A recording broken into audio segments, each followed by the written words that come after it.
Massive coverage Bihar election का पहला phase आज 18 जिलों की 121 सीटें जिन पर वोट डाला जा रहा है। बूथ के नंबर्स की बात करें 255 ईवीएम खराब होने की खबर आ रही है। इस वक्त की बड़ी खबर आपको बता दें, पहले फेज के इलेक्शन में 255 इलेक्ट्रॉनिक वोटिंग मशीन्स में खराबी की खबर आ रही। दरभंगा के बूथ नंबर 153 पर ईवीएम खराब है। दरभंगा के कटारिया में भी ईवीएम खराब होने की खबरें आ रही हैं। आरा के जगदीशपुर में भी ईवीएम में कुछ ना कुछ दिक्कत जरूर है। पटना के दानापुर में भी ईवीएम खराब होने की खबर आई। तो इस वक्त की बड़ी खबर आपको बताएं, अलग अलग इलाकों में इलेक्ट्रॉनिक वोटिंग मशीन में खामियों की खबर आ रही है। हालांकि एक्स्ट्रा वोटिंग मशीन होती हैं, जैसे ही पीठासीन अधिकारी को यह पता चलता है वोटिंग मशीन काम नहीं कर रही है, वोट कास्ट नहीं हो रहे हैं, तो वो नए जो ईवीएम्स को इंस्टॉल करती है, पुराने ईवीएम के नंबर्स को कॉपी किया जाता है और उसके बाद से वोटिंग का काम दोबारा शुरू होगा। और ये 4 तस्वीरें हम आपको दिखा रहे हैं। 4 तस्वीरें बिहार के फर्स्ट फेज के इलेक्शन के अलग अलग इलाकों की हैं, जहां पर लोग वोट डालने के लिए पहुंचे हैं। तस्वीरें देखिए, लंबी कतारें देखने को मिल रही हैं, जहां पर लोग वोट कास्ट करने पहुंचे हैं। 1314 उम्मीदवारों की किस्मत आज दांव पर लगी है। 45,000 से ज्यादा वोटिंग सेंटर्स बनाए गए हैं। 121 एनडीए के उम्मीदवार मैदान में हैं। महागठबंधन की बात करें तो 126 कैंडिडेट्स महागठबंधन ने उतारे हैं। बीजेपी के 11 मंत्री, जेडीयू कोटे से 5 मंत्रियों की किस्मत आज दांव पर लगी हुई है। बड़ा मैसिव इलेक्शन है, क्योंकि वीआईपी जो सीट्स है फर्स्ट फेज की, वहां पर भी कड़ा मुकाबला है। और देखिए, ये वीआईपी जो वोट डालने के लिए पहुंचे थे, वीड़ा सिंह उम्मीदवार आरजेडी की वोट डालने के लिए पहुंची थी। मैथिली ठाकुर आपको तस्वीर में देख रहे हैं, बीजेपी के उम्मीदवार है। विजय कुमार सिन्हा डिप्टी सीएम बिहार, वो भी वोट डालने के लिए पहुंचे थे। करना पड़ा आरक्षण के लिए, तो वो राहुल गांधी का परिवार। यदि स्वर्ण समाज को आरक्षण के लिए इंतजार करना पड़ा 70 वर्ष, तो वो था राहुल गांधी का परिवार। देश में अराजकता था तो राहुल गांधी का परिवार। बिहार लूटा तो लालू जी का परिवार। तो ये साफ कर रहे हैं, बिहार में भी कर लेंगे कि वो जानते हैं, जैसे राहुल गांधी जैसा यदि विरोधी हो इस देश में, तो मोदी जी को अगले 20 साल तक कोई नहीं रोक सकता है। सम्राट जी, आपने कहा सदन पहुंचूंगा, सरकार बनाऊंगा, आप सीएम बनने वाले हैं क्या? नीतीश कुमार जी हमारे मुखिया हैं और आगे भी रहेंगे।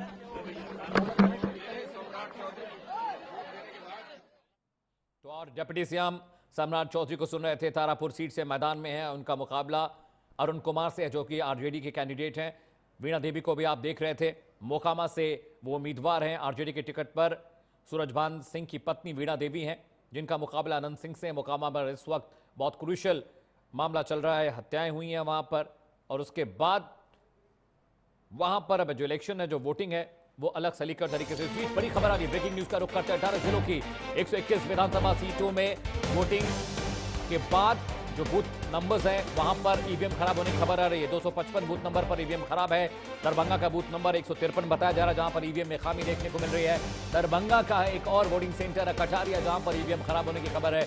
आरा के जगदीशपुर में भी ईवीएम ठीक नहीं है।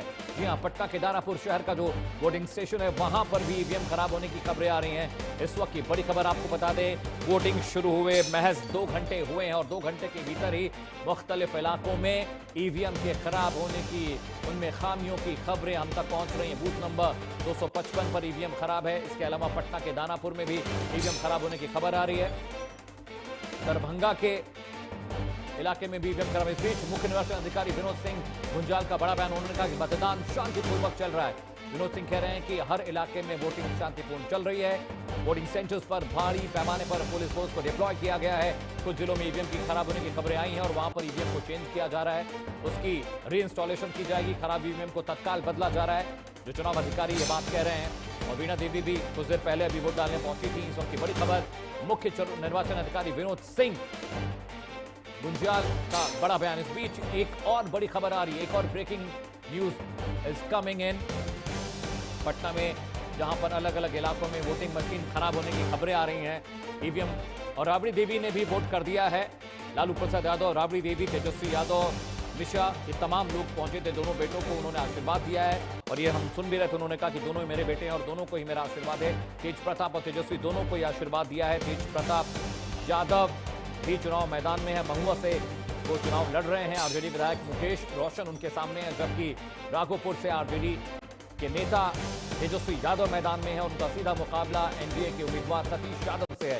इस वक्त की बड़ी खबर आपको बता रहे हैं, राबड़ी देवी लालू परिवार ने वोट कर दिया है। तेजस्वी यादव, राबड़ी देवी, लालू प्रसाद यादव, मिश्रा भारती, ये तमाम लोग वोट करने के लिए पहुंचे थे। और वोट करने के बाद जब मीडिया ने बात की तो राबड़ी देवी ने कहा कि दोनों बेटों को मेरा आशीर्वाद है। और एक बड़ा पैनल मेरे साथ जुड़ रहा है। बिहार में फर्स्ट फेज का इलेक्शन है और बड़ा पैनल मेरे साथ है। अरविंद कुमार मेरे साथ है, प्रवक्ता भारतीय जनता पार्टी के। अरविंद जी, बहुत बहुत स्वागत है। A very good morning to you. Doctor Dinesh Pal भी मेरे साथ हैं, लगातार उनसे मैं बात कर रहा हूं। आरजेडी के प्रवक्ता हैं। हेमंत कुमार मेरे साथ हैं, कांग्रेस का पक्ष रखेंगे। Hemant, good morning to you also. और राजेश तिवारी मेरे साथ है, प्रवक्ता है जेडीयू के। It's a massive morning for Bihar. सबसे पहले मैं अरविंद जी के पास जाऊंगा। अरविंद जी, पहला फेज है, 121 सीटें हैं, 18 जिले हैं, लेकिन ये वाला जो फेज है बहुत क्रूशियल है। सेंट्रल बिहार वाला जो इलाका है वहां पर वोट पड़ रहे हैं। इसमें जेडीयू थोड़ी सी कमजोर रही है 2020 में। ये बात मैं आरजेडी के प्रवक्ता डॉक्टर दिनेश जी से भी पूछ रहा था। Your first reaction sir? नहीं, तब से आप में बहुत अंतर है। इस बार देखिए बिहार में जो विकास हुआ है, लोगों ने महसूस किया है कि कहीं ना कहीं कुछ गलतियां हुई थी। अब वो गलतियां पूर्ण नहीं होने जा रही है और जो मतदान है वो एनडीए के पक्ष में काफी अच्छा माहौल है और लोग आगे समृद्ध बिहार को देखना चाहते हैं। इसलिए सारा जो माहौल है, कहीं अब इस बार कुछ नहीं है। 121 जो क्षेत्रों में मतदान हो रही है, लोग सचेत हैं, सजग हैं और लोग अब नहीं चाहते हैं कि बिहार विकास की पटरी से नीचे उतरे। इसलिए जनता में एक उत्साह है, महिलाओं में उत्साह है, खासकर युवाओं में और भी उत्साह है। ये उत्साह दर्शाता है कि बिहार में लोकतंत्र के पर्व पॉजिटिव डायरेक्शन में जा रही है और जो सुशासन की सरकार अब तक बिहार में रही है, आगे समृद्धि की सरकार 5 साल में हो सके, बिहार समृद्ध हो सके, इसकी दिशा में बढ़ रही है। इसलिए कहीं कोई कंफ्यूजन नहीं। एक और सवाल है अरविंद जी, जैसे कि अलीनगर से आपने मैथिली ठाकुर को टिकट दिया है, छपरा वाला जो मामला है वहां पर खेसारी लाल मैदान में, ये दोनों सीटें क्या फंस रही हैं आपकी? क्या मैथिली को बहुत जल्दबाजी नहीं की कि मैथिली को कैंडिडेट बनाने के लिए? और उनके मुकाबले में आरजेडी के विनोद मिश्रा हैं, जो कि खाटी के पॉलिटिशियन है और बहुत वक्त से इलाके में सक्रिय हैं। और खबर ये भी थी कि बीजेपी के जो सीनियर लीडरान हैं उनको भी ये बात पसंद नहीं आई कि मैथिली बहुत यंग है, she is a young politician, young singer, और इतनी क्रूशियल सीट पर मैथिली को उतारना, क्या ये फैसला सही है? नहीं, ये तो कंट्राडिक्शन है ना। भारतीय जनता पार्टी ने टिकट दी है और भारतीय जनता पार्टी को ही पसंद नहीं है, ऐसा थोड़ी ही होता है। नहीं, बिल्कुल खबरें हैं कि बहुत सारे सीनियर लीडर्स हैं, उनको लग रहा था कि ये कमजोर कैंडिडेट है अलीनगर के लिए। देखिए, आप एक तरफ चर्चाएं होती है कि युवाओं को आना चाहिए, अच्छे लोग को आना चाहिए, और चाहे जिस क्षेत्र में हो, कला संस्कृति में हो, साइंस टेक्नोलॉजी में हो, विज्ञान के क्षेत्र में हो, कानून के क्षेत्र में हो, तो मैथिली निश्चित तौर से एक अच्छी गायिका है और उनकी एक अच्छी पॉजिटिव, वो निगेटिव को भी नहीं सोच सकती है। वैसे लोगों को हमने टिकट दिया है और जनता का आशीर्वाद मिलेगा, बिल्कुल मिलेगा। वहां हो, अच्छा ठीक है, हमें लोकतंत्र में तो सभी दल चुनाव लड़ रहे हैं, ऐसा थोड़ा ही है किसी एक दल, लेकिन जो माहौल है उन सारे क्षेत्रों में वो पॉजिटिव है और लोग चाहते हैं कि आगे 5 साल भी एनडीए की सरकार रहे। तो इस दिशा में हमें रुझान मिली है और इस सब जगह फीडबैक जो हमें मिला है, कहीं से कोई दिक्कत नहीं है। मैथिली भी निकलेगी और आप जो सिवान कह रहे हैं वो क्षेत्र भी ठीक है। खेसारी लाल यादव अपनी किस्मत आजमा रहे हैं, सबको आजमाने का हक है। तो इसलिए नहीं, 121 विधानसभा क्षेत्रों में जो भी चुनाव हो रहे हैं, वो ये मान के चलिए कि बिहार में एक पॉजिटिव और समृद्ध बिहार की परिकल्पना के लेकर वोटर आशान्वित है और उसी दिशा में अग्रसर हैं और वोट भी दिशा में होगा। इसमें कहीं से कोई कंफ्यूजन नहीं। ठीक है Arvind ji, please stay with me. Hemant Kumar मेरे साथ प्रवक्ता है कांग्रेस के। हेमंत जी, एक क्रूशियल डेटा है।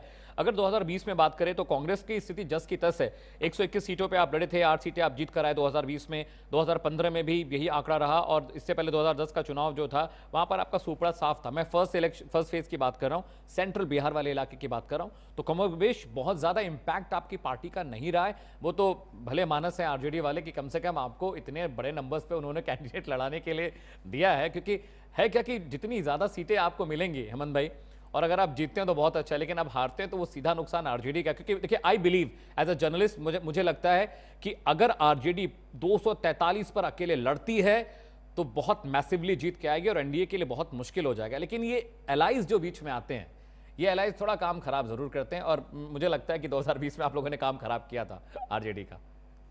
हेमंत जी, आपकी प्रतिक्रिया? दर्शकों को मैं ये बोलना चाहूंगा कि अगर आपने वोट नहीं दिया है तो जाकर मतदान कर ले पहले। जी जी। और क्योंकि ये पर्व है, परिवर्तन करना है आपको। हम्म। अब आइए अमित जी, आपके सवालों का जवाब। जो जी। काम भाजपा एनडीए करना चाहती है या बोलना चाहती है, वो आप आजकल पत्रकार लोग बोल नहीं देते नहीं, वो हैं। दिख रहा है।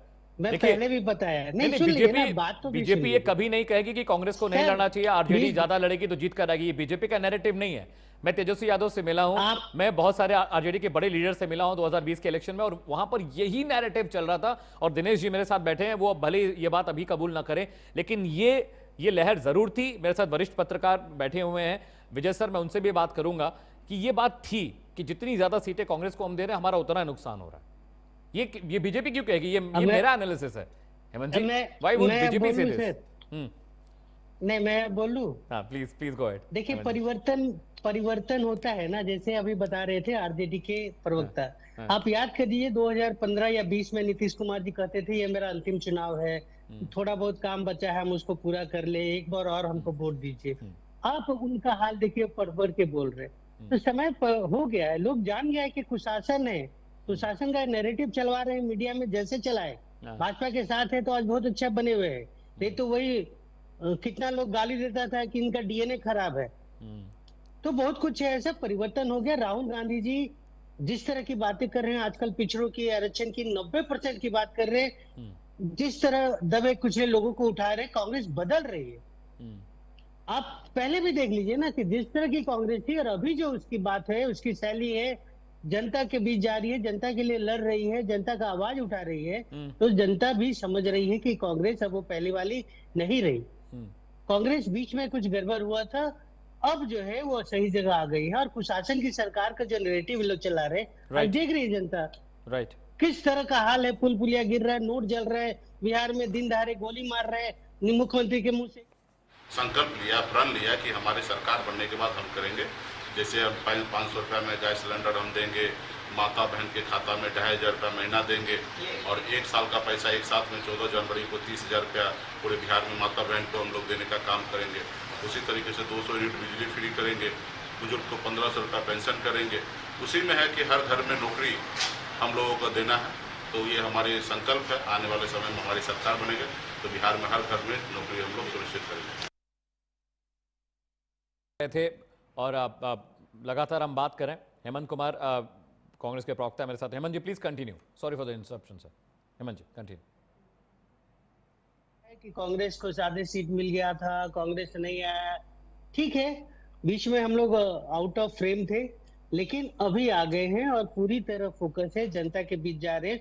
और जिस तरह राहुल गांधी जी ये मोदी जी का पोल खोल रहे हैं, एक एक डेटा दिखा के कर रहे हैं, मतलब हवे में नहीं, इन लोग की तरह बात कर रहे हैं, कट्टा करप्शन की बात करते हैं और अपना मुख्यमंत्री का नहीं पूछते, किस तरह यहाँ पे दिन दहाड़ी गोली चढ़ रही।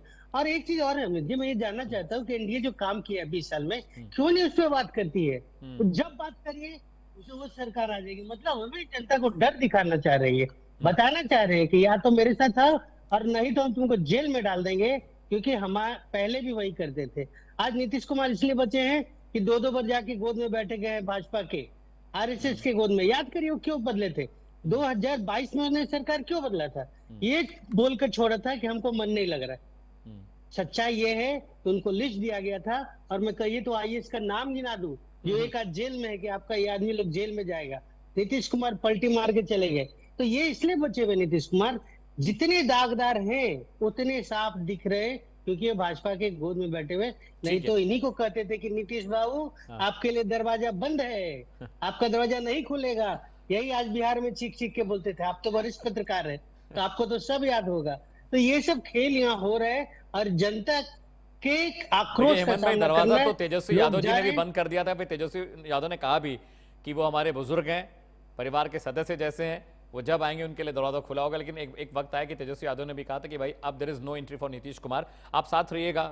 दिनेश, मैं आपके पास आ रहा हूँ, एक रिएक्शन मैं ले लूँ विजय सर से। विजय सर, क्या आप तो इतने सालों से इलेक्शंस देख रहे हैं और बिहार के आपने कई दशकों से आप फॉलो भी कर रहे हैं, क्या ये गलत है कि कांग्रेस जितनी ज्यादा सीटों पर लड़ेगी आरजेडी का उतना नुकसान करेगी? क्या ये नैरेटिव गलत है, या ये एनालिसिस आपको लगता है कि ये मीडिया का प्रायोजित एनालिसिस है, जैसा हेमंत भाई? ये तो आंकड़े बता रहे हैं, इसमें गलत तो मुझे नहीं कुछ नजर आ रहा है, क्योंकि ये आंकड़े बताते हैं कि 70 सीटों पर लड़ने के बाद अगर कांग्रेस कुछ हासिल नहीं कर पाई उल्लेखनीय सफलता उसको नहीं मिली, तो ये तो तय है कि कांग्रेस को उतनी ही सीटों पर लड़ना चाहिए था जहां उसकी जीत लगभग सुनिश्चित होती है। एग्जैक्टली। निश्चित तौर पे अब पिछली बार का अगर आंकड़ा आप देखें वोटों का टोटल, तो मुश्किल से 12,000 की वोटों का अंतर रहा एनडीए और इंडिया गठबंधन में। Exactly sir. अब वो 0.23%। बिल्कुल, और वो 12,000 वोट कहीं ना कहीं से वो आरजेडी को नुकसान पहुंचाया। इसीलिए मैं ये मानता हूं कि अगर कांग्रेस 70 सीटों पर नहीं लड़ी होती तो शायद वो 12,000 का जो अंतर है वो कम हो जाता या नहीं रहता। वो कहीं ना कहीं से आरजेडी के फेवर में जाता, क्योंकि आरजेडी ही अपोजिशन में सबसे बड़ी पार्टी के रूप में वहाँ और मजबूत पार्टी के रूप में। एग्जैक्टली। तो इसलिए कांग्रेस को इस बात पे सोचना चाहिए था, और इस बार भी हालांकि कायदे से देखा जाए तो जो इतनी सीटें दी गई हैं, ढंग से अगर देखा जाए तो मुश्किल से 20-25 सीटों पे ही कांग्रेस लड़ रही है। बाकी सीटों पे ना आरजेडी कभी जीती रही है और ना कांग्रेस जीती है। तो उसका कोई मायने लगता नहीं, लेकिन अब हो सकता है कि जनता का कुछ फैसला और हो। अब जनता को किस तरह से इन लोगों ने तैयार किया, अपने जो इनके जो कार्यक्रम आए, इनके जो घोषणा पत्र आए, उस पर जनता कितना भरोसा करती है।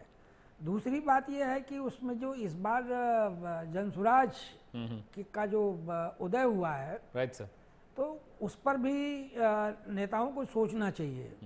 राजनीति में चाल, चरित्र, चेहरा वो वक्त और मौके के हिसाब से, अवसर के हिसाब से बदलता रहता है। कल कौन किसके साथ था और आज किसके साथ, और फिर कल कौन किसके साथ रहेगा, ये अनुमान लगाना बड़ा मुश्किल हो गया है। आरजेडी के कई नेता जिन्होंने सामाजिक न्याय के आंदोलन को लालू जी के साथ खड़ा किया, आज वो बीजेपी के साथ लड़ रहे हैं। उसमें एक सबसे महत्वपूर्ण उदाहरण आपके रामकृपाल यादव हैं। राइट। ऐसे और आपके 2-3-4-10 मंत्री ऐसे हैं जो जेडीयू के साथ हैं, बीजेपी के साथ हैं। तो ये थोड़ा सा इस मामले को तोड़ने के लिए जो जनसुराज के रूप में प्रशांत किशोर की पार्टी ने जो मुद्दे उठाए, वो मुद्दे यदि जनता को प्रभावित करते हैं तो ये फैसला देखने वाला होगा, थोड़ा दिलचस्प होगा कि जनता का मूड क्या है। बिल्कुल सर, जनसुराज एक सरप्राइज फैक्टर जरूर होगा। विजय सर आप साथ रहेगा। दिनेश जी मैं आपके पास आ रहा हूँ, एक बड़ी खबर आ रही, ब्रेकिंग न्यूज लेके मैं आपके पास आ रहा हूँ। इस बीच ब्रेकिंग न्यूज कमिंग, राजनीति नेता तेजस्वी यादव ने परिवार संघ वोट कर दिया। तेजस्वी यादव के साथ पूरा परिवार मौजूद रहा, तस्वीरें भी हमने आपको दिखाई। लालू प्रसाद यादव, राबड़ी देवी, उनकी बहन रोहिणी मिश्रा भी साथ में मौजूद रहे। मतदान के बाद राबड़ी देवी का बयान है, उन्होंने कहा कि तेज प्रताप और तेजस्वी को दोनों को मेरा आशीर्वाद है। राबड़ी देवी ने कहा कि 14 नवंबर को नई सरकार शपथ लेने जा रही है। सुनिए। लोगों से अपील मेरा है, पूरा बिहार के जनता से अपील है कि अपना अपना मतदान पर जाकर वोट डालें। अपना अधिकार को नहीं भूलना चाहिए, अधिकार को अपना समझना चाहिए। पूरा जनता से, पूरा बिहार से, महिलाओं से, पुरुषों से, नौजवान साथियों से, सबको। देखिए हम तो यही कहेंगे कि बदलाव कीजिए, नया बिहार बनाइए, नई सरकार बनाइए। गांव में जो बसे हुए हमारे मजदूर भाइयों, उनकी है जो अपना रोजी रोजगार के लिए वो दर ठोकरें खा रही है। इस बार ये चुनाव उनके लिए, इस बार मुझे पूरा भरोसा है कि हमारी जनता, बिहार की जनता इस बार रोजगार देने वाली सरकार चुनेगी और डबल इंजन की सरकार को उखाड़ फेंकेगी। क्या सिखा रहा है? आज फर्स्ट फेज का वोट चल रहा है। वो क्या कह रहे हैं कि गरीबों को घर में बंद कर दो, उनको वोट नहीं देने दो। तो ये जंगल राज है। और जब गरीबों का राज था तो उसको कहते हैं ये लोग जंगल राज है। जंगल राज आज है। मोकामा में जिस तरह से खूनी हत्या सत्ता के लोग करा रहे हैं, सत्ता के संरक्षण में ये हो रहा है, तो ये जंगल राज है। और बिहार के नौजवानों ने और बिहार की जनता ने ठान लिया है कि इस बार तेजस्वी को मुख्यमंत्री बनाएंगे, क्योंकि युवा अपने अधिकार और हक मांगते मांगते 20 वर्षों से डबल इंजन की सरकार से थक गई है। और बिहार भी अपने भविष्य की चिंता कर रहा है। इस बार महागठबंधन की सरकार बनने जा रही है, युवाओं की सरकार बनने। लीडर तो हमने देखा ही नहीं। हम लोगों ने लंबे समय से सदन में काम किया है, कम से कम कुछ तैयारी तो करे। कौन टीम बैठा है? इटली का टीम बैठा है लगता है इनके साथ। उम्मीदें क्या है, कितनी सीटों को लेकर आपको उम्मीदें जो आप कह रहे हैं? एकदम थम्पिंग मेजोरिटी से एनडीए आ रहा है। इस वक्त सम्राट चौधरी जी हमारे साथ हैं। तो डिप्टी सीएम सम्राट चौधरी को आप सुन रहे थे। मैदान में वो भी किस्मत आजमा रहे हैं। तारापुर से सीट चुनाव लड़ा और वो कह रहे हैं कि थम्पिंग मेजॉरिटी के साथ बीजेपी आ रही है। दिनेश जी के पास मैं जा रहा हूँ। प्रवक्ता आरजेडी के दिनेश पाल जी, एक बहुत इंपॉर्टेंट है, जैसा कि एनालिसिस कर भी रहे हैं विजय नारायण सिंह जी जो वरिष्ठ पत्रकार मेरे साथ स्टूडियो में बैठे हैं, वो ये बात कह रहे हैं कि जितना ज्यादा मैसिवली कांग्रेस को आपने शेयर किया है वोट सीटें, उतना नुकसान आपको हुआ है। आप ये बात एक्सेप्ट नहीं करेंगे, लेकिन 2020 का डेटा यही कहता है दिनेश जी कि कांग्रेस जितनी सीटों पर लड़ी थी, कम सीटों पर फाइट की होती तो शायद आपके नंबर्स 2020 में ज्यादा होते। और यही गलती एनालिसिस ये कह रहे हैं, मैं ये मेरा निजी राय नहीं है, एनालिस्ट ये कह रहे हैं कि फिर से आरजेडी ने वही गलती की है, क्योंकि कांग्रेस के लिए कोई बहुत बड़ा चेंज बिहार चुनाव में नहीं आने वाला है, लेकिन आपकी जो सीटें थी, आपने अभी भी बहुत सारी सीटें कांग्रेस को दी हैं, तो नुकसान उठाना पड़ेगा आपको। दिनेश जी, कांग्रेस के साथ हमारा पुराना गठबंधन है, और आपने देखा होगा कि जब बीच में 2 बार सरकार में हम आए नीतीश जी के साथ, तो भी कांग्रेस हमारे साथ थे। राइट। तो कांग्रेस का लोकसभा रहा हो चाहे विधानसभा चुनाव रहा है, पुराना साथी है। और आपने यह भी देखा होगा कि हमारे जो शीर्ष नेतृत्व है और कांग्रेस का जो शीर्ष नेतृत्व है, दोनों के बीच एक सिर्फ राजनीतिक नहीं, पारिवारिक रिश्ता भी अच्छा रहा, बढ़िया रिश्ता है और लंबे समय से रहा है। पिछले बार का जो चुनाव परिणाम आया था, तो उसके जीत का जो स्ट्राइक रेट था, उसके लेकर बहुत लोगों ने ऐसा विश्लेषण किया, क्योंकि बाकी पार्टियों का थोड़ा स्ट्राइक रेट ज्यादा अच्छा था, खासकर माले को लेकर बहुत लोगों ने कहा कि बहुत अच्छा स्ट्राइक रेट रहा। उन्होंने कम सीटें 19 सीट शायद लड़के और 12 सीट जीत लिए थे, और बाकी जो भी सीपीएम सीपीआई थे वो भी। तो आप एक तरफ कांग्रेस को देखा, दूसरी तरफ जदयू का भी स्ट्राइक रेट बहुत खराब था, उसकी भी स्थिति बहुत बदतर थी। तो उसको लेकर लोगों ने इस तरह कहा, लेकिन हमारा जो शीर्ष नेतृत्व है वो बिल्कुल बहुत ही ठोक ठठा के विचार विमर्श करके और फीडबैक लेके सीटों का बंटवारा किया है।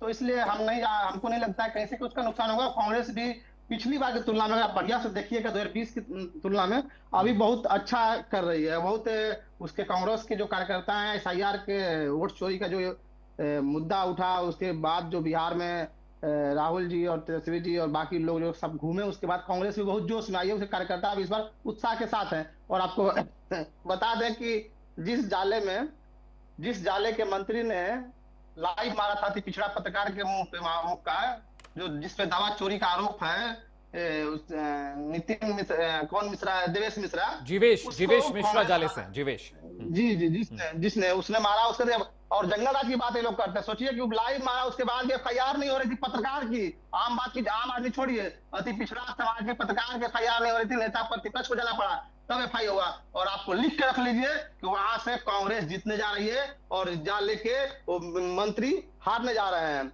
और आपको जो सम्राट चौधरी अभी बोल रहे हैं, सम्राट चौधरी अभी तक MLC बन के मंत्री बन रहे थे, मंगल पांडे MLC बन के मंत्री बन रहे थे।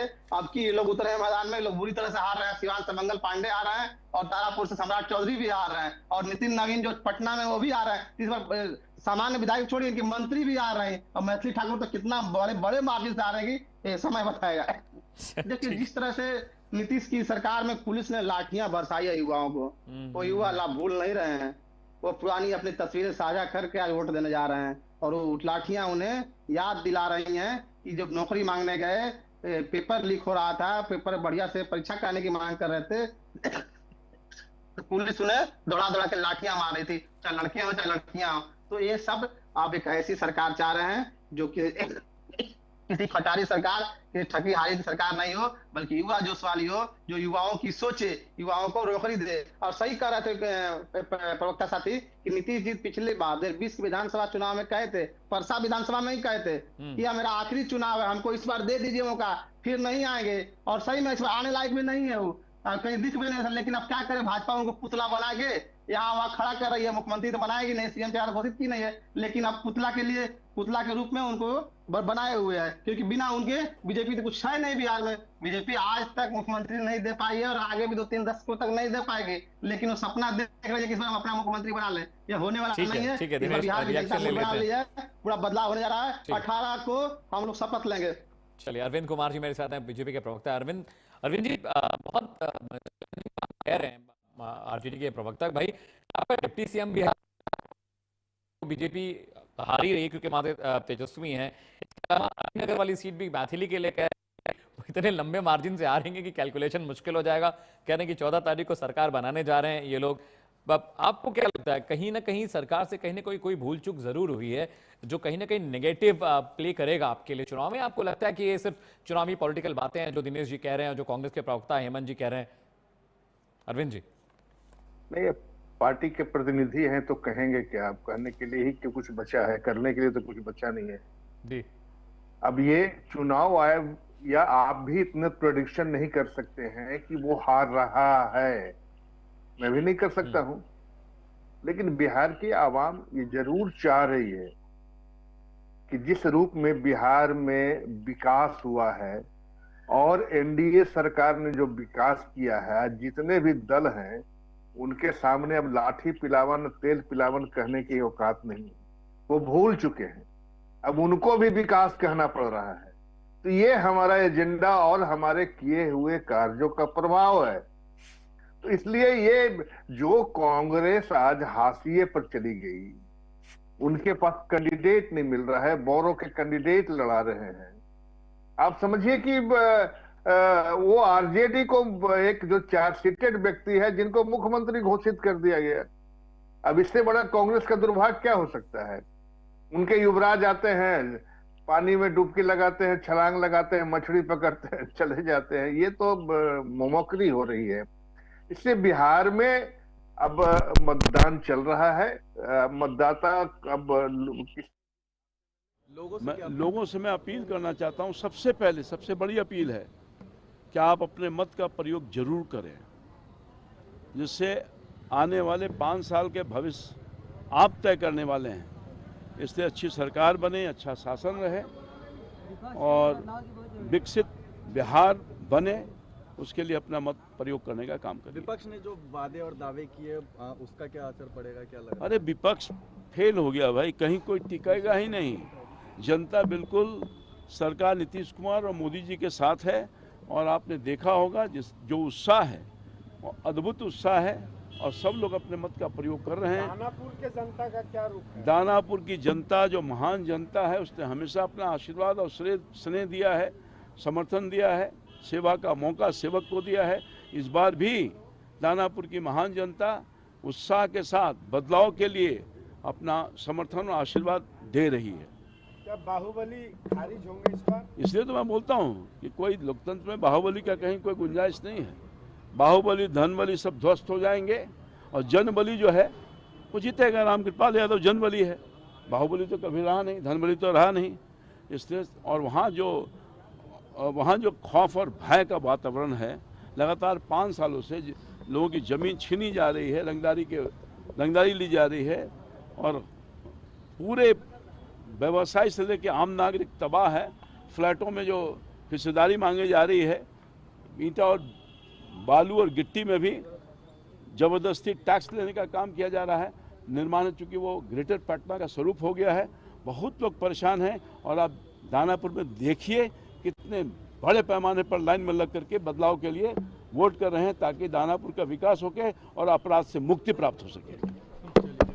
तो आप राम कृपाल यादव को सुन रहे थे, दानापुर से एनडीए के कैंडिडेट हैं और उनका मुकाबला सीधा रीतलाल यादव जी से। और मेरे साथ अरविंद कुमार जी हैं, बीजेपी प्रवक्ता हैं, दिनेश पाल जी हैं, आरजेडी के प्रवक्ता हैं, हेमंत कुमार जी हैं, कांग्रेस प्रवक्ता हैं, और राजेश तिवारी कुछ वक्त में मेरे साथ जुड़ेंगे, जेडीयू प्रवक्ता हैं, और साथ ही साथ विजय नारायण सिंह जी स्टूडियो में हैं, जो कि सीनियर वरिष्ठ पत्रकार हैं। Arvind ji please continue, sorry बहुत सारे रिएक्शंस आ रहे हैं, वो भी दिखाना जरूरी दर्शकों को। Arvind ji please continue. हाँ नहीं मैं समझ नहीं पाया, जो भी हो। लेकिन देखिए, आप सुन रहे थे राम कृपाल जी को, कितने सहज रूप में उन्होंने कहा कि भाई देखिए, सरकार सुशासन की सरकार रही है और लोग वोट जिस रूप में करने के लिए निकल रहे हैं, वो बाहुबली या जिस तरह लोग मकान जो बना रहे हैं उनसे फिरौती मांगना, उनका जमीन कब्जा कर लेना, वो नहीं चाहती है। चाहती है कि बिहार में कलम का राज जो हुआ है वो आने वाला समृद्ध के रूप में परिवर्तित हो और समृद्धि की राज ही आएगी। और इसी कारण जनता जो निकल रही है, आप देख रहे हैं, आपके चैनल के माध्यम से मैं देखा हूं कि दूर दराज की महिलाएं का कितनी लंबी कतार है। जो महिलाएं राजनीति में बहुत विश्वास नहीं करती हैं, काम में विश्वास करती हैं। महिलाएं जितनी समझती है वो अपने मत का प्रयोग करती हैं। और बिहार की महिलाएं आज एनडीए के फेवर में इस रूप में उमड़ी हैं कि पुरुषों को दिक्कत हो रहा है जी। और पुरुष मतदाता घर से महिलाओं को निकाल के ला रहे हैं जी। तो ये रुझान किसके प्रति है?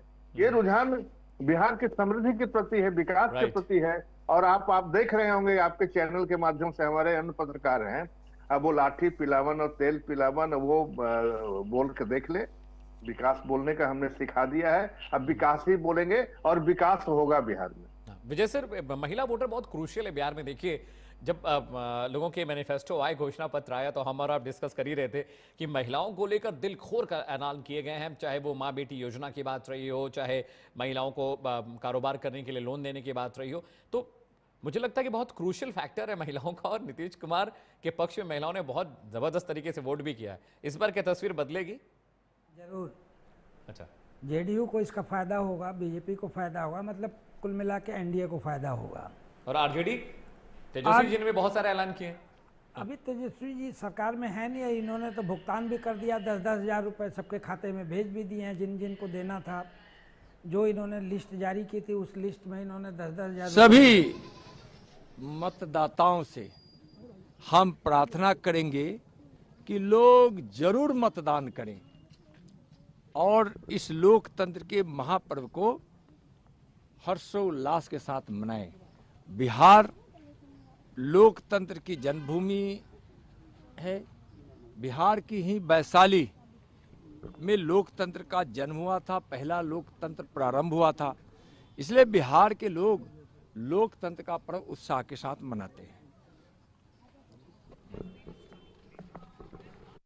तो आप नित्यानंद जी को सुन रहे थे, वो भी ये कह रहे हैं, लोगों से अपील कर रहे हैं कि वोट करें। विजय जी, हम बात कर रहे थे महिला वोटर्स के कितना क्रूशियल है, और आप कह रहे थे तेजस्वी यादव जी ने लिस्ट जारी की जिसमें 10,000 रुपए भेज भी दिए गए अकाउंट में महिलाओं के। विजय जी, और ये नगद राशि जो है वो बहुत आकर्षित करती है, खासतौर से उन लोगों को जो आर्थिक तंगी में जीते हैं या जिनके पास जेब में पैसा नहीं है। अब वो एक बड़ी राशि होती है उनके लिए कि तात्कालिक तौर पे वो अपने लिए कुछ कर सकते हैं, तो इसका फ़ायदा तो उनको मिल रहा है, इसमें कोई दो राय नहीं है। अब तेजस्वी जी ने जो घोषणाएं की हैं वो घोषणाएं उनकी अभी घोषणा है, यदि वो सत्ता में होते तो शायद वो भी इसका लाभ ले लेते, लेकिन अभी तो एनडीए की सरकार ने जो घोषणा की उस लाभ को उन्होंने चुनावी प्रक्रिया के दौरान दे दिया। अब इसको करने के लिए आप घूस के तौर पे कह सकते हैं या जनकल्याण के तौर पे कह सकते हैं, ये जनता के समझने की बात है। चुनाव आयोग की भी भूमिका इसमें थोड़ा सा मुझे संदेह नज़र आता है कि जब आचार संहिता लगी है तो वोटर के खाते में सीधे पैसा भेजने पर चुनाव आयोग क्या सोचता है उसको भी स्पष्ट करना चाहिए। हमेशा सहयोग किया गया है। जी अरविंद जी क्या कह रहे हैं? 20 साल के आंकड़े देखेंगे तो ये 10,000 पहली बार नहीं दिया गया, समय समय पर अन्य माध्यमों से हमेशा सहयोग करते रहा है, चाहे वो दीपिका दीदी हो। नहीं आप देखिए आप सुन तो लीजिए, मैं कही तो आंकड़े दे दूं। आज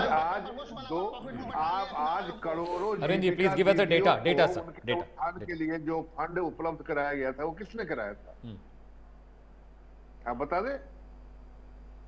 तो हमारा माध्यम है, देखिए महिलाएं सशक्त हुई है बिहार में। हाँ बिल्कुल, आप बोलेंगे, हम डाटा वर्ड कहिए तो नेक्स्ट चुनाव, आज तो चुनाव का माहौल है, अगली बार डाटा के साथ मैं बैठ जाऊंगा।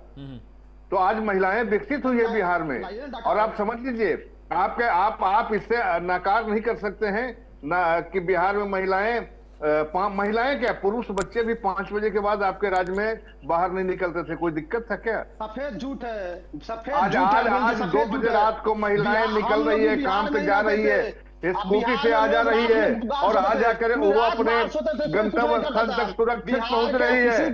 ऐसा नहीं है कि बिहार में विकास हुआ है, नहीं हुआ है। अगर बिहार में विकास हुआ है उसी का यह परिणाम है कि आज 2 बजे रात की महिलाएं भी स्कूटी से काम पर जा रही है और वहां से आ रही है। ये आपके राज्य में नहीं संभव था, ये क्यों हुआ है? जो महिलाओं का सशक्तिकरण हुआ है, चाहे पोशाक योजना हो छात्रों के पढ़ने के लिए, साइकिल योजना महिलाओं के लिए हो, हर समय पर उनको जो सुदृढ़ किया गया है। स्कूल में पढ़ाई क्या होती है बताइए, इंफ्रास्ट्रक्चर क्या है बताइए, स्कूल का नहीं आप देखिए बिहार में आप जाकर देखें, अब चरवाहा विद्यालय नहीं रहा, सबसे ज्यादा अब चरवाहा विद्यालय में पढ़ाई नहीं होती है, अब चरवाहा विद्यालय में नहीं, lower school, middle school, high school में पढ़ाई होती है। +2 स्कूल बने हैं, 216 +2 स्कूल बने हैं, इसको आप मानते हैं? केंद्रीय विश्वविद्यालय ने दिया 216 +2 और उत्क्रमित मध्य विद्यालय की स्थापना हुई है। आप चल जाइए गांव में भी, आज आप जो स्कूल की बिल्डिंग है आप उसको देख लीजिए जाकर, आवास मिल जाएगा। आपके गांव में जाकर देखिए एक एक क्लासरूम में 2-2 कक्षाएं 3-3 कक्षाएं ऐसा सब कितने शिक्षकों की नियुक्ति हुई है, ये नियुक्तियां किस लिए हुई है? बच्चों के सर्वांगीण विकास के लिए हुई है। डिग्रियां नहीं मिल रही है। इसलिए देखिए नकारात्मक बातें करने से बचिए। नकारात्मक ने जिस तरह विकास में महिलाओं का उत्थान एनडीए सरकार ने किया है वो दिख रहा है। कर दिया है। केवल आप गुजरात के लिए बिहार मजदूर बनाए हुए हैं, गुजरात में कंपनियां खोल रहा है, सारा फंड उधर दे रहा है। बिहार अब कोई मजदूरी नहीं करेगा। शिक्षा इतना बदहाल कर दिए हैं, ड्रॉप आउट रेट बढ़ा दिए हैं, 10% लोग भी 12वीं पास नहीं कर पा। मजाक बना कर दिया अपनी जनता को। आप एक चीज बताइए, सुधारेंगे आपको जब भी मौका मिला आपने क्या किया? आपको जब मौका मिला आपने क्या किया? अपना उपलब्धि तो बताइए। हमने उपलब्धि बताया है। हमने का राज बिहार को बना दिया था, अपहरण का राज बिहार को बना दिया जिनको था, आप दबा के रखे थे, बिहार को बना दिया था, रहा कि वोट नहीं देने दिया, आज उसके निकाल कर आप जिनको चारपाई में बैठने नहीं देते तो चारपाई के अंदर बैठने का जगह दिया, हम अपने शान से उनको चलने दिया, बराबरी का रास्ता दिया। उसके बाद हमने बिहार में 7 विश्वविद्यालय बनवाए, हमने बिहार में फैक्ट्रियां बनवाई, हमने मुसहर टोली में विद्यालय बनाए जहाँ पढ़ाने जाते थे। अरविंद जी, डॉक्टर दिनेश तक भी बिहार के बारे में एक अलग परसेप्शन बन चुका है। मैं कांग्रेस प्रवक्ता के पास जा रहा हूं। हेमंत कुमार जी, एक डेटा है, मैं आपके साथ डिस्कस करना चाहता हूं, then you can answer your things. Bihar में जो जाति समीकरण बहुत क्रूशियल है हेमंत भाई, और ये जो बीच वाला इलाका है सेंट्रल बिहार, जो वोटिंग हो रही है, पिछली बार 14% यादव वोट, कुशवाहा वोट करीब 3% है, ब्राह्मण करीब 3.5% है, राजपूत 3.5%, भुइयार करीब 3% के आसपास है। ये जो वोटों का पोलराइजेशन है, इस बार दिनेश भाई से भी मैं ये रिएक्शन जरूर लूंगा कि हेमंत भाई ये जो इस बार वोटों का पोलराइजेशन है वो थोड़ा डिफरेंट दिख रहा है। देखिए हर बार चुनाव में बड़ी क्लैरिटी रहती है, इस बार थोड़ी क्लैरिटी नहीं, ऐसा लग रहा है कि यादव वोट बैंक भी थोड़ा सा इधर उधर शिफ्ट हो रहा है, मुस्लिम वोट बैंक भी ओवैसी साहब की वजह से थोड़ा शिफ्ट हो रहा है, और बीजेपी भी तो प्लीज करने की कोशिश कर ही रही है सबको, SC ST OBC को बीजेपी भी बहुत प्लीज करने की कोशिश कर, नीतीश बाबू, चिराग पासवान, हम जैसी पार्टियों को, कुशवाहा जो कुशवाहा उपेंद्र कुशवाहा भी वो कुशवाहा समाज को करते हैं। OBC का एक बहुत इंपॉर्टेंट फैक्टर है। पिछली बार कुशवाहा साहब ने 1 दर्जन सीट पे बीजेपी को नुकसान पहुंचाया था। तो इस बार जो वोट शिफ्ट है कास्टिंग के हिसाब से, क्या आपको लग रहा है कि कुछ डिफरेंसेस आएंगे इस बार, या आपको लग रहा है कि आपका इंटैक्ट रहेगा वोट बैंक जो महागठबंधन का? हेमंत भाई, मैं उस पर भी आऊंगा, मैं पूरा कैलकुलेशन बता दूं। पहले जो अरविंद जी भाजपा वाले झूठ सच जो बोल रहे थे मोदी जी की तरह, मैं उनको याद दिला दूं, ये विकास यही है कि एक डिप्टी CM हुआ करते हैं विजय सिन्हा, 8 महीने तक अपने डिपार्टमेंट का फाइल निकलवाते रहे, फाइल नहीं दिया, लास्ट में जब फाइल मिला तो उनका डिपार्टमेंट बदलवा दिया। और ये बात करते हैं भ्रष्टाचार का, वो SP सिंगला था, नाम बता देता हूँ, और ये बोलते हैं कैंडिडेट नहीं। अरे इनके पास तो डिप्टी CM नहीं है, प्रदेश अध्यक्ष नहीं है। सम्राट चौधरी कौन है, कहाँ से गए हैं? इनके पास अपना कोई है? सम्राट चौधरी के पिताजी कांग्रेस में, वो खुद RJD में, उनको ले जाके दिए हैं, अपना प्रदेश अध्यक्ष बना दिए, और आज डिप्टी CM बने हुए हैं। तो चर्चा नहीं करे, चर्चा करेंगे तो पोल खुल जाएगा। क्या विकास किए हैं? आज मोदी जी आते हैं, अमित शाह आते हैं, गृह मंत्री आते हैं, और नड्डा जी आते हैं, एक ही बात करते हैं, डर आते हैं। देखिए एंकर ने आपके लायक मुद्दा दे दिया, जाति पहले इतना डर। अरे विकास पर तो आइए। अरविंद जी सुनते हैं, अरविंद जी साहब को मैं धन्यवाद देना चाहूंगा कि जाति पर बोलने के लिए आपने मुद्दा let's hear Congress spokes person also. Sir मैं आपके पास आता हूं। अरविंद जी आप बोल रहे थे, वो बीच में नहीं बोले। हेमंत जी अरे नाराज मत होइए, अरे पूरे दिन डिबेट करनी है भी मुझे और आपको, अभी पूरा दिन डिबेट हम लोग को करना है। Please your turn sir. हाँ हेमंत जी। इनका विकास यही है कि महिला के पैर में कील ठोका मिलता है, कुछ बोलते हैं, नोट जलाया जाता है रात भर इंजीनियर के यहाँ, हिम्मत नहीं होता है कि जाके उसके घर पे चढ़ाई करके, पुलिस का बता रहा हूँ, NIA को बता रहा हूँ, EOU का, कि जाकर उसको रोक सके। ये है नीतीश कुमार का खौफ, और ये इन लोग भाजपा वाले का। अमित शाह यहाँ बैठे हुए क्या कर रहे हैं? इन लोग लाठी पिलावन तेल पिलावन याद दिलाते हो, तड़ी पार का याद दिलाए, हर एक कैंडिडेट को उठा के बैठवा रहे हैं। बिहार की बात करते हैं, कहाँ तड़ी पार और क्या, आज बिहार पे डिस्कशन है हेमंत भाई।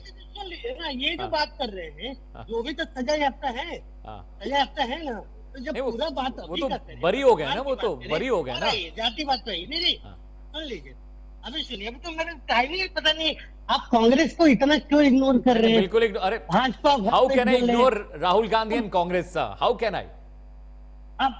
I ignore Congress party? बहुत क्रूशियल है आप भाई। अरे सर अमित आप प्लीज। एक तो मेरा टर्म इतना देर बाद, I can not ignore Congress party. हर एक मैच में सुनिए ना, तेंदुलकर हर एक मैच में सेंचुरी मार देगा तो बाकी लोग क्या करेंगे? तो कभी हमारा कार्ड खराब हो जाता है, स्कोर खराब होता है, इसका मतलब थोड़ी कि खिलाड़ी खराब है। अब 43 पे आ गए, कहां से? अभी भी मुख्यमंत्री बने हुए गीच पीट के, रोग आके। तो कुछ चर्चा वैसा हो रहा। और उपेंद्र कुशवाहा की आपने बात की, उपेंद्र कुशवाहा जाति से आते हैं, लेकिन कुशवाहा उनको नहीं दे करता है सपोर्ट। एक सीट दिया था भाजपा ने उनको, और ये कुशवाहा जाति जानती है, तो वो भी हरवा दिया था सासाराम काराकाट से लोकसभा चुनाव में 2024 में। सम्राट चौधरी मात्र एक को बना दिया। ठीक है हेमंत जी, आप साथ रहिएगा, एक बड़ी खबर आ रही है। Hemant ji please stay with मी, मैं आपको रोक नहीं रहा हूं। I'll come to इस बीच big breaking is coming in. Bihar में सुबह 9 बजे तक वोट परसेंटेज करीब 13.13% हुआ। इस वक्त की बड़ी खबर आपको बता दें, बेगूसराय में करीब 14.6% वोट पड़े हैं। भोजपुर में 13.11% मतदान हुआ है। बक्सर की बात करें तो बक्सर में 13.28% मतदान। दरभंगा में यह आंकड़ा 12.48 का है। गोपालगंज में 13.97%। खगड़िया जिले में करीब 14.15%। लखीसराय वाला इलाका, वहां पर जहां से डिप्टी सीएम मैदान में है, वहां पर करीब 14% से ज्यादा वोट पड़ा है, 7% वोट पड़ा है।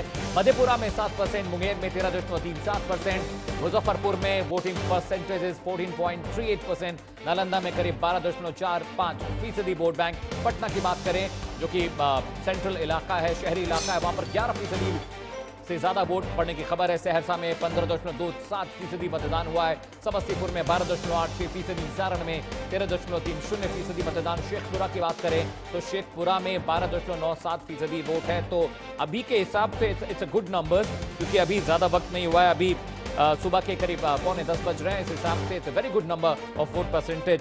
Hemant Kumar ji please continue. Hemant ji please continue. मैं ये में भी डिजिटल उन लोग आइडेंटिफिकेशन नहीं मान रहे थे सुबह, बाद में हंगामा हुआ कुछ, तब जाके मोबाइल दिखाने के उन लोग राजी हुए। जबकि चुनाव आयोग का ये आदेश है कि आप डिजिटल भी दिखा सकते हैं। खैर ये मैं एक अपडेट आपको कर दिया। वेटनरी कॉलेज में पटना में मैं यही बात कर रहा था कि जो बात करते हैं विकास की, क्यों नहीं आके मोदी जी बोलते हैं कि हमने चाय पी लिया चीनी मिल का, हमने जो वादा किया था। कभी अपना बात करेंगे, घोषणा पत्र अपना कभी पढ़ते हैं, जब भी पढ़ेंगे विपक्ष का पढ़ते हैं। आज से नहीं, लोकसभा के समय से। अरे बिना पढ़े घोषणा पत्र जारी कहाँ होगा? पढ़ा तो होगा ही। अरे सर उनको पढ़ने आता तो यहाँ रहते वो। खैर छोड़िए, आगे मैं अपनी बात कर रहा हूँ। जाति पे आइए, सम्राट चौधरी और उपेंद्र कुशवाहा से कुशवाहा जाति उनके साथ नहीं गया है। महागठबंधन ने जिस तरह मगध का क्षेत्र और शाहबाद क्षेत्र को साफ कर दिया था केवल कुशवाहा जाति के सपोर्ट से, इस बार वही डर है। और इस बार भी 24 सीट महागठबंधन ने दिया है पूरे बिहार में, और उसी के डर से 23 सीट उन्होंने भी दिया है, एनडीए ने भी। लेकिन कुशवाहा जाति ने मन बना लिया है, क्योंकि केवल वोट वैसे जगह दिए जहां उनको हारना नहीं, मतलब जीतना नहीं है। तो अगर जाति दिखेगा तो मल्लाह जाति हमारे साथ आ गई, आईपी गुप्ता की जाति आ गई, यादव मुस्लिम है ही, तो हमारा बहुत बड़ा है बंच है, 60 दलों का है। और बाकी जो एनडीए है, मैं आपको बता दूं कि जो चिराग पासवान की जात है, कुमार को वोट नहीं कर रहे, भाजपा को नहीं कर रहे, उनका पूरा नीतीश कुमार की जाति वाले लोग, उनका सीधा सीधा जमाना है कि ये लोग ललन सिंह जैसे और संजय झा को अपने यहाँ बैठा लेंगे डरा धमका के, उनको नीतीश कुमार को मुख्यमंत्री नहीं बनने देंगे। इसलिए आपको दिख जाएगा बीजेपी चाहती है नीतीश कुमार मजबूत नहीं हो, नहीं तो नीतीश कुमार मुख्यमंत्री रहेंगे, और नीतीश चाहते हैं कि भाजपा कमजोर रहे, नहीं तो हमको मुख्यमंत्री नहीं बनने देगा। आप एनडीए पे भी थोड़ा रिसर्च करिए, आपको ये साफ झलक जाएगा। तो थोड़ा सा ध्यान कांग्रेस और आरजेडी से छोड़ के उधर भी लगाइए, मुझे लगता है कि आपको तस्वीर एकदम साफ दिखेगी। मेरा ध्यान तो सभी पर है। अब देखिए दिनेश पाल जी हैं, वो कह दें कि मैं उनको मौका नहीं देता, वो कभी नहीं कह सकते। उन्होंने बहुत सारी डिबेट मेरे साथ की है। अरविंद जी हैं, वरिष्ठ हैं, वो भी कभी नहीं कह सकते कि अमित मुझे मौका नहीं देते हैं, और आपको भी मैं मौका देता हूं। ठीक है, फिलहाल बहुत बहुत शुक्रिया आप तमाम मेहमानों का। एक ब्रेक के लिए हम जा रहे हैं, लेकिन जो दर्शक अभी भी हमारे साथ जुड़े उनको बता दें, बिहार में पहले फेज का इलेक्शन हो रहा है, 121 सीटें हैं, 18 जिले, और जो वोटिंग परसेंटेज का एवरेज अभी तक निकल कर आया है वो करीब 13% का, which is good number as far as morning time is concern. रुक रहे हैं छोटे से ब्रेक के लिए, लेकिन ये massive mega coverage Bihar election को लेकर लगातार जारी है। छोटा सा ब्रेक, कहीं जाएगा नहीं, जल्द लौट रहे हैं।